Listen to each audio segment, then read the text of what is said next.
Police मला म्हणतोय न्यायालयात दाद माग.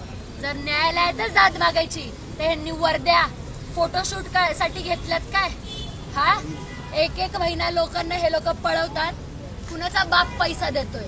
ज्यांची सत्ता आहे त्यांचा बाप पैसा देतोय की आम्ही कुणाच्या घरी धुणे भांडी करायला आहे त्यांचा बाप पैसा देतोय आम्हाला ये जा करायला?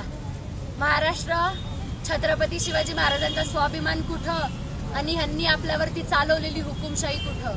ही गोष्ट माझ्यासोबतच नाही घडत आहे, तुमच्यासोबत सुद्धा घडती, पण तुम्हाला कळत नाहीये. आणि आज जर तुम्ही उठले नाही तर येणाऱ्या पिढीवरती सुद्धा हाच जरब हे लोक बसवतील आणि हुकुमशाही आणतील. 356चा गुन्हा दाखल केलाय आणि मला म्हणतात ते की इन्व्हेस्टिगेशन करेल. अॅट्रॉसिटीच्या केसमध्ये इन्व्हेस्टिगेशन आधी होत नाही, आधी FIR होते.